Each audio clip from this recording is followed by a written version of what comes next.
सूत्रधार में सुनते हैं जनमेजय के नाग यज्ञ की कथा, भाग दूसरा। उत्तंक ऋषि और तक्षक। तय नियति है तो होनी होगी वही, बंध गए इसमें तो शेष परिणाम है।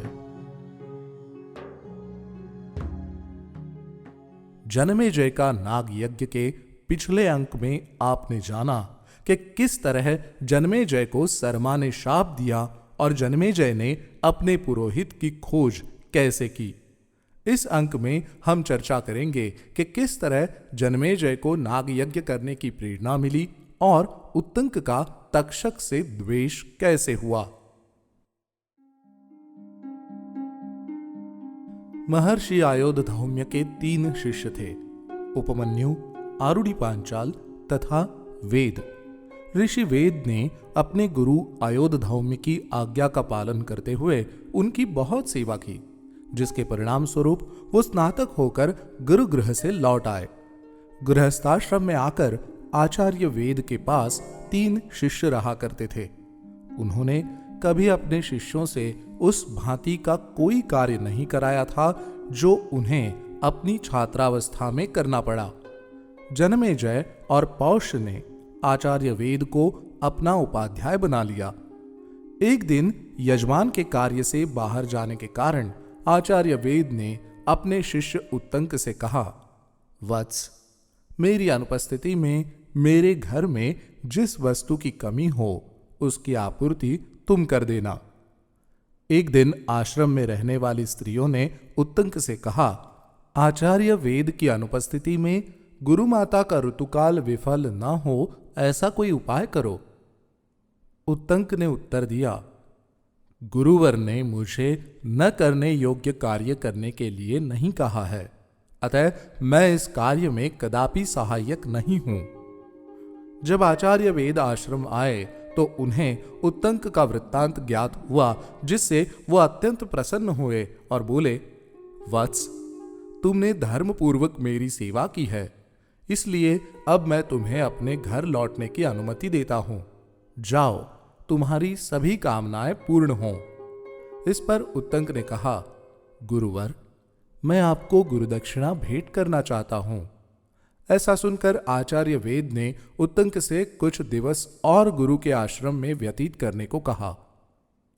कुछ दिवस पश्चात उत्तंक ने पुनः गुरुदक्षिणा की बात कही, जिसके उत्तर में आचार्य वेद बोले, वत्स, घर के अंदर जाकर अपनी गुरुमाता से पूछो कि उन्हें किस वस्तु की चाह है। वो जो भी कहे उन्हें वो भेंट कर दो, ये ही तुम्हारी गुरुदक्षिणा होगी। जब उत्तंक ने घर के अंदर आकर गुरुमाता से किसी वस्तु को लाने की बात कही तो गुरुमाता ने कहा, वत्स, तुम राजा पौष्य की पत्नी ने जो कुंडल पहने हुए उन्हें ले आओ। आज से 4 दिवस पश्चात पुण्यक व्रत हेतु मैं उन्हीं कुंडलों को पहनना चाहती हूं, अतः तुम शीघ्र ही मेरा ये कार्य पूर्ण करो। गुरुमाता की आज्ञा से उत्तंक वहां से चले गए। तभी उन्हें मार्ग में एक बैल और एक पुरुष मिला। उस पुरुष ने उत्तंक से कहा, तुम इस बैल का गोबर खा लो, तुम्हारे गुरु ने भी यही किया था, अतः तनिक भी संकोच ना करो। उत्तंक ने उतावली में गोबर तथा मूत्र खा पीकर खड़े खड़े ही आचमन कर लिया और वो वहां से चले गए। राजा पौष्य के महल में पहुंचकर उत्तंक ने कहा, हे राजन, मैं गुरुदक्षिणा हेतु आपकी पत्नी के कुंडल लेने के लिए आया हूं। इसके उत्तर में राजा पौष्य बोले, ब्रह्मन, मेरी पत्नी अंदर ही है, आप स्वयं अंदर जाकर उनसे कुंडल मांग लीजिए। जब उत्तंक अंदर गए और उन्हें वहां कोई नहीं दिखा तो उत्तंक ने पौष्य से इसका कारण पूछा। पौष्य बोले, आप अवश्य ही झूठे मुंह हैं। मेरी पत्नी पतिव्रता होने के कारण अपवित्र पुरुष द्वारा नहीं देखी जा सकती। इस पर उत्तंक को उतावली में किए गए आचमन की याद आ गई तत्पश्चात उत्तंक ने भली भांति हाथ मुंह धोकर आसन पर बैठते हुए जल का आचमन किया और पूर्णतः शुद्ध होकर पुनः अंदर प्रवेश किया। उत्तंक ने जब रानी से उनके कुंडल मांगे तब रानी ने उत्तंक को कुंडल देते हुए कहा, ब्रह्मन, नागराज तक्षक इन कुंडलों को पाने हेतु प्रयत्नशील है, अतः आप सावधानी पूर्वक इन्हें ले जाइएगा। रानी की बात सुनकर उत्तंक वहां से चले गए। उत्तंक के वहां से निकलते ही तक्षक ने उनका पीछा करना शुरू कर दिया। कुछ दूर जाने के बाद उत्तंक ने उन कुंडलों को एक जलाशय के किनारे भूमि पर रख दिया और जल संबंधी कृत्य करने लगे। इतने में ही तक्षक ने कुंडल उठाए और नागलोक की ओर चला गया। उत्तंक ने नागलोक तक उसका पीछा किया और उत्तंक भी नागों के लोक गए। मन में सोचा था ये बस व्यायाम है, तय नियति है तो होनी होगी वही, बंध गए इसमें तो शेष परिणाम है।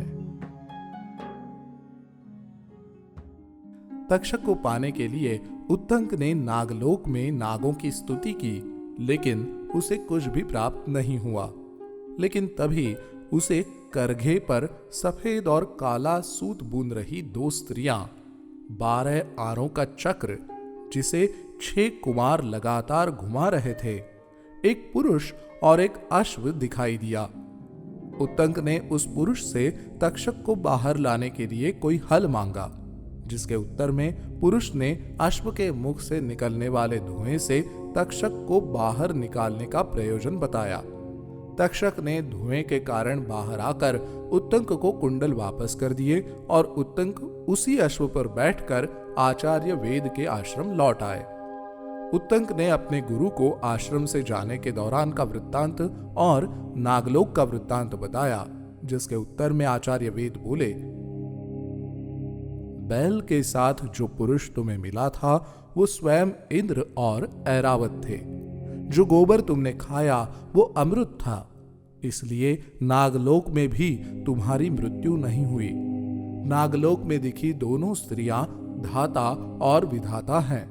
सफेद और काले तंतु दिन और रात हैं। 12 अरे 12 मास हैं और उस संवत्सर रूपी चक्र को घुमाने वाले 6 कुमार 6 ऋतुएं हैं। नागलोक में जो पुरुष तुमसे मिला वो इंद्र और वो अश्व अग्नि है। इसके पश्चात आचार्य वेद ने उत्तंक को जाने की आज्ञा दी, लेकिन उत्तंक तक्षक के प्रति क्रोधित होकर हस्तिनापुर की ओर चल पड़े, जहां उसकी भेंट जनमेजय से हुई। उत्तंक ने जनमेजय से कहा, हे राजन, नागराज तक्षक ने आपके पिता राजा परीक्षित की हत्या की है, अतः आप उस दुरात्मा से इसका बदला अवश्य लीजिए और इस हेतु एक नाग यज्ञ कीजिए। उत्तंक ने जनमेजय को ऐसा कौन सा रहस्य बताया जिससे जनमेजय नाग यज्ञ करने हेतु प्रेरित हुए? राजा परीक्षित और तक्षक के मध्य क्या संबंध था? ऐसे प्रश्नों का उत्तर आपको आने वाले अंकों में मिलेगा। शिक्षा। गोस्वामी तुलसीदास रामचरितमानस में लिखते हैं कि गुरु पितु मातु स्वामी हितबानी, सुनि मन मुदित करिय भली जानी। अर्थात गुरु, पिता, माता, मित्र आपके सच्चे हितैषी कहे गए हैं। इनकी कही गई बात बिना किसी संशय के मान लेनी चाहिए। उत्तंक ने अपने गुरु वेद की आज्ञा का पालन करके इंद्र से अमृत प्राप्त किया और इसी कारण नागलोक में भी वो मृत्यु को प्राप्त नहीं हुए। तय नियति है तो होनी होगी वही, बंध गए इसमें तो शेष परिणाम है।